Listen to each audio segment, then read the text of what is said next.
produzir bons resultados, e, por sua vez, uma coisa boa pode produzir maus resultados. Não devemos esperar que uns problemas se acumulem e deem lugar a múltiplas complicações, para só então tentar resolvê-los.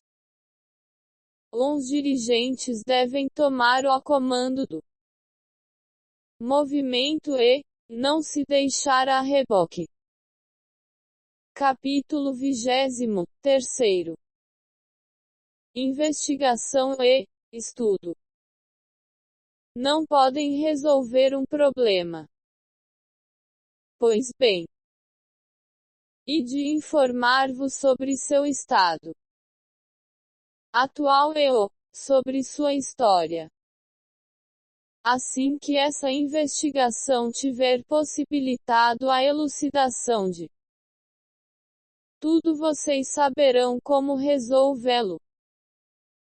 As conclusões extraem-se do fim da investigação e não no seu começo.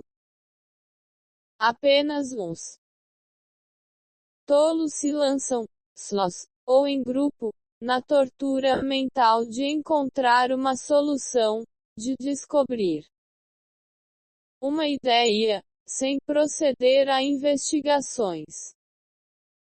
As investigações são comparadas aos longos meses de gestão, enquanto a solução do problema compara-se ao dia do nascimento. Investigar sobre um problema é resolvê-lo. Capítulo 24. A eliminação das concepções errôneas. Mesmo quando nosso trabalho é coroado de grandes êxitos, não há qualquer razão para que nos vangloriemos e tornemos arrogantes. A modéstia contribui para o progresso, enquanto a presunção conduz ao atraso. Devemos sempre ter essa verdade. Não são poucas as pessoas que faltam o sentido da responsabilidade em relação ao trabalho.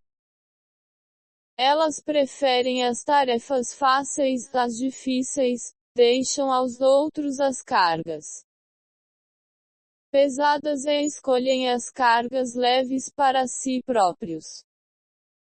Seja para o que for, tais pessoas pensam primeiro em si e só depois nos outros. Assim que fazem um pequeno esforço, incham-se de vaidade e começam a gabar-se, com medo de que uns outros não se percebam do seu esforço. Elas não têm o menor carinho pelos camaradas, ou pelo povo. Tratando uns, pelo contrário, com frieza, indiferença e insensibilidade. Não é difícil uma pessoa realizar umas 4 boas ações. O que é difícil é agir bem durante toda a vida, nunca fazer algo mal. Realizar uma árdua luta durante várias dezenas de anos, como se tratasse de um só dia, e isso sempre no interesse das grandes massas, dos jovens e da revolução, eis o que há de mais difícil. Capítulo 26. A disciplina. Uma das exigências da disciplina do partido é a submissão da minoria à maioria. Uma vez que o seu ponto de vista seja rejeitado, a minoria deve apoiar a decisão adotada pela maioria. A não ser nos casos de necessidade, em que ela pode trazer de novo o Problema para consideração em reunião posterior. A minoria não deve de modo algum agir contrariamente à decisão já adotada. Capítulo 27. A crítica e a autocrítica. O Partido Comunista não teme a crítica, porque somos marxistas, temos a verdade do nosso lado e as massas fundamentais, operários e camponeses, estão do nosso lado. A prática conscienciosa da autocrítica é uma das características marcantes que distinguem o nosso partido dos demais partidos políticos. Como servimos o povo, não temos medo de ver apontadas e criticadas as falhas que tivermos. Seja quem for, pode apontar as nossas falhas. Se tiver razão, nos corrigi-las. Se aquilo que propuser beneficiar o povo, nós agiremos de acordo com a proposta. Nunca devemos contentarmos com os nossos sucessos.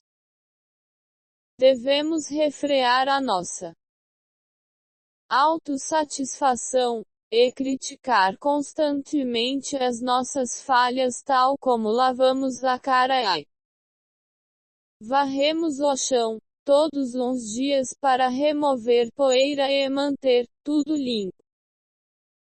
A crítica deve fazer-se a tempo. É necessário desembaraçar-se desse hábito de só criticar depois de consumados os fatos. Capítulo 28. Os comunistas. Um comunista deve ser aberto e franco, leal e ativo, deve colocar os interesses da revolução acima de sua própria vida e subordinar os interesses pessoais aos interesses da revolução. Os comunistas devem ser um exemplo de estudo. Em todos os momentos devem ser alunos e mestres das massas populares. Os comunistas não devem desdenhar nem troçar das pessoas que estão politicamente atrasadas, mas sim tratá-las de forma amigável, unir-se a elas, convencê-las e encorajá-las a progredir. Capítulo 29. Os quadros. É preciso saber utilizar o quadro. No fundo, ser dirigente envolve duas responsabilidades principais: formular ideias e utilizar os quadros, traçar planos, tomar decisões, dar ordens, estabelecer diretrizes. Para pormos as ideias em prática devemos unir os quadros e incitá-los à ação. A isso se chama utilizar os quadros. Capítulo 30. Os jovens. O mundo pertence a vocês e a nós também, mas, em última análise, o mundo é vosso. Vocês, os jovens, plenos de vigor e vitalidade, estão na primavera da vida, tal como sou às 8 ou 9 da manhã. Em vocês, depositamos as nossas esperanças. Nós devemos ajudar todos os jovens a compreender que nosso país está ainda muito pobre, que nós não podemos, em curto prazo, mudar radicalmente essa situação, e que só através dos esforços conjuntos dos nossos jovens e da totalidade do nosso povo, trabalhando com as duas mãos, a China poderá fazer-se forte e próspera dentro de um período de algumas décadas. O estabelecimento do nosso sistema socialista abriu-nos o caminho que leva à sociedade ideal do futuro, mas transformar essa ideal em realidade exige um duro trabalho. Capítulo 31. As mulheres. Na China, os homens estão sujeitos a 3 autoridades: autoridade política, autoridade do clã e autoridade religiosa. Com respeito às mulheres, além de estarem submetidas a essas 3 autoridades, elas ainda se encontram submetidas aos homens. Autoridade do marido. Essas 4 formas de autoridade encarnam o conjunto da ideologia e sistema feudal patriarcal. Defender os interesses dos jovens, das mulheres e das crianças, dar assistência aos jovens estudantes, refugiados, ajudar os jovens e as mulheres a organizar-se a fim de, em pé de igualdade com os demais, participarem em todo o trabalho útil ao esforço da guerra de resistência contra o Japão, e ao progresso social, assegurar a liberdade de casamento e a igualdade entre homens e mulheres, dar aos jovens e às crianças uma educação proveitosa. Capítulo 32. A cultura e a arte. No mundo de hoje, toda a literatura e toda a arte pertencem a classes determinadas e estão subordinadas a linhas políticas determinadas. Realmente não existe arte pela arte, nem arte que esteja acima das classes, uma arte que se desenvolve fora da política ou independente dessa. Um exército sem cultura é um exército ignorante, e um exército ignorante não pode vencer o inimigo. Capítulo 33. O estudo. A autossatisfação é inimiga do estudo.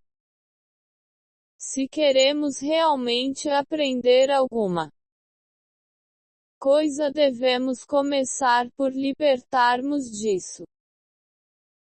Com relação a nós próprios, devemos ser insaciáveis na aprendizagem, e com relação aos outros, incansáveis no ensino.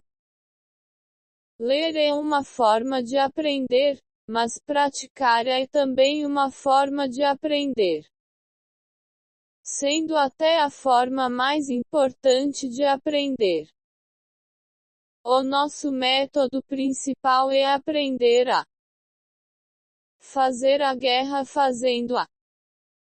Uma pessoa que não tenha tido a oportunidade de ir à escola também pode aprender a fazer a guerra, pode aprender no próprio combate.